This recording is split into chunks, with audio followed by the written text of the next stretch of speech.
Olá, tudo bem com você? Eu sou o Pastor Lúcio, esse aqui é o resumo da lição da Escola Sabatina. Nós já estamos na lição número 12. É isso mesmo, lição número 12. E aí, só para te explicar o que é a lição da Escola Sabatina, o que eu tô falando, é esse livro aqui, ó. A Igreja Adventista tem sempre um livro, um guia de estudos, que a gente sempre consulta, ou então que nós estudamos de acordo com os meses que se passam, para que a gente possa aprender mais sobre a Bíblia. Todo Adventista do Sétimo Dia, todo mundo que frequenta a nossa igreja é convidado a estudar algum guia como esses. Nós estamos falando agora sobre a imortalidade, sobre vida após a morte. E você é meu convidado para a gente poder abrir a palavra de Deus e falar mais um pouquinho sobre esse tema que é tão importante. Bora lá? Vamos começar? Antes disso, eu vou te convidar aí, tá bom?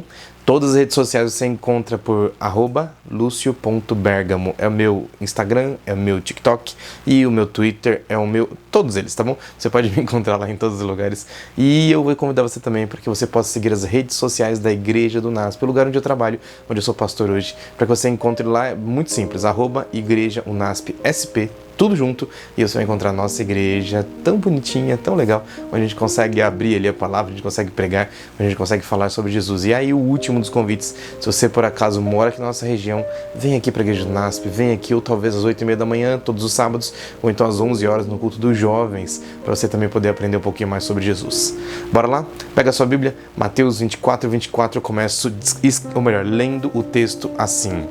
Surgirão falsos cristos e falsos profetas, operando grandes sinais e prodígios para enganar, se possível, os próprios eleitos.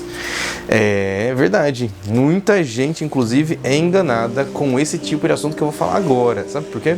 Porque tem muita gente que quer, com muita força, ou rever uma pessoa que ela perdeu, ou então buscar algum conhecimento que ela não consegue encontrar em outro lugar. Por isso ela vai até sessões de espiritismo, sessões de necromancia, onde você vai lhe perguntar para os mortos as coisas que você não sabe, ou que a gente não tem como saber. E aí é muito interessante porque a Bíblia descreve, a Bíblia explica o que nós podemos ou o que não podemos fazer. O rei Saul, lá no livro de 1 Samuel, no capítulo 10, a Bíblia conta que o rei Saul, ele, quando não recebe as respostas de Deus, ele vai atrás da resposta de um morto. E ele vai até uma médium. E essa médium faz aparecer para Saul o profeta Samuel. Samuel já tinha morrido, Samuel já estava na tumba, ele não tinha como aparecer para Saul, mas mesmo assim ele acha que é Saul que aparece para ele, e agora ele pergunta coisas e o Samuel, o suposto Samuel, se apresenta dizendo que algumas coisas aconteceriam. Interessante, porque a Bíblia, lá em Levítico, no capítulo 19, no verso 31, diz exatamente assim, eu vou ler palavra por palavra para que você não se engane. Não recorram aos médiuns, nem busquem a quem consulta espíritos, pois vocês serão contaminados por eles. Eu sou o Senhor, o Deus de vocês. É interessante porque, obviamente, Saul conhecia o que a lei mandava. E existiam algumas regras bastante duras para quem ou era médium ou então consultava os médiums. Tanto é que o próprio Saul expulsa todos esses que tinham costume de fazer isso no meio do povo de Israel. E a partir daquele momento, quando Saul expulsa todos eles não tinham mais ninguém ali. Saul tem que ir até uma cidade, num país vizinho, para então conseguir encontrar uma médium e pedir para que aquela médium então apareça com Samuel. Mas Samuel não podia falar com Saul por alguns motivos muito claros que a Bíblia descreve pra gente. Afinal de contas, quando a gente morre, a gente morre. É isso. Não existe um ser, ou então uma alma, ou então um espírito que fica por aí vagando e então quer entrar no meio de uma live com você, conversar com você do mundo dos mortos, porque isso não acontece. A Bíblia é clara em dizer pra gente que quem está morto não tem consciência, não tem sabedoria nenhuma, não consegue entrar em contato contigo. Isso é muito claro quando eu vou, por exemplo, para Eclesiastes no capítulo 9, os versos 5 e 6. Então quem é que apareceu ali para Saul? A Bíblia também é clara com isso, porque ela diz que os anjos do mal, e ela especifica o próprio diabo, pode se fantasiar ou então se vestir de anjo de luz para, se possível, enganar até mesmo nós que somos eleitos, nós que escolhemos estar ao lado de Jesus. E aí vamos parar um pouquinho e começar a conversar sobre os tempos do fim. Porque quando a gente entende um pouquinho sobre o que é que vai acontecer, nós entendemos que desde quando a Igreja Católica era a única igreja, então dali saem as igrejas protestantes, nós encontramos pelo menos 3 doutrinas que as igrejas protestantes continuam carregando, ou quase todas elas continuam carregando com si, mas que não são doutrinas da Bíblia.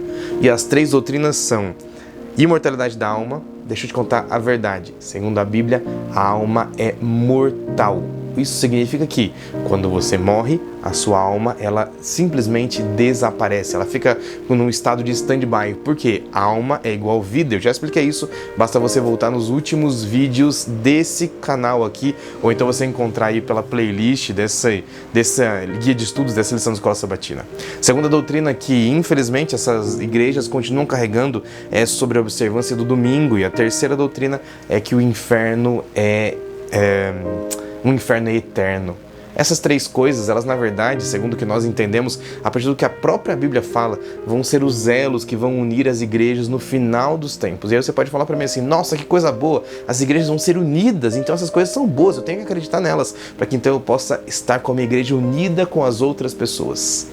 O problema é esse, que unir as igrejas não é uma coisa boa, porque nem todos pregam a verdade. E se você tem a sua igreja que está tentando pregar a verdade ou estudar a palavra de Deus, e de repente você quer se unir a uma outra igreja que não anda no caminho do Senhor, você está fazendo coisas erradas. Porque o que você deveria, na verdade, é escolher um caminho correto de acordo com o que a Bíblia fala para você e seguir naquele caminho para sempre. Mateus 24, 24, como eu já citei para você, diz exatamente assim: surgiriam falsos cristos e falsos profetas para enganar as pessoas que não estivessem muito atentas às coisas que estão acontecendo. Eu tenho que dizer para você que, infelizmente, falsos profetas vêm de vários lugares.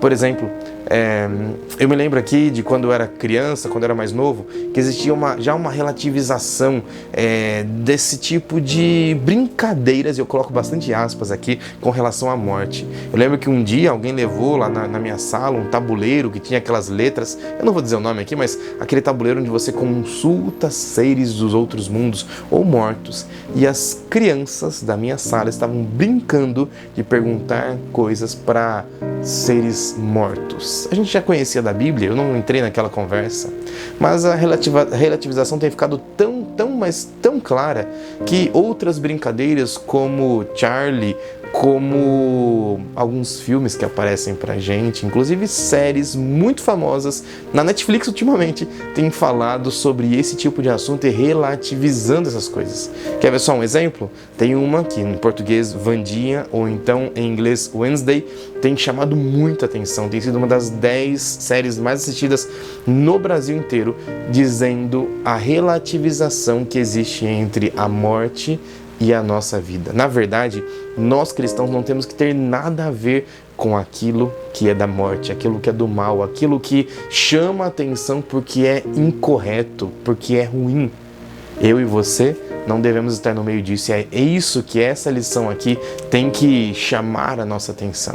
Eu e você precisamos abrir os nossos olhos e olhar para Deus, porque é somente de Deus que vem a vitória. Não dá para você ficar pensando, ou então perguntando para outras pessoas, ou então para outros seres, porque a vitória somente vem do Senhor. Se você acredita nisso, por favor, clica no curtir aqui, compartilha esse vídeo com outras pessoas e vamos espalhar a mensagem dizendo para todo mundo que nós precisamos estar ligados com Deus, e isso é muito importante. Deus abençoe você. Até a semana que vem, onde nós vamos estudar a lição número 13 desse nosso guia de estudos, falando sobre a imortalidade da alma, ou então a mortalidade da alma. Deus abençoe você, um grande abraço, fica com Deus, tchau, tchau.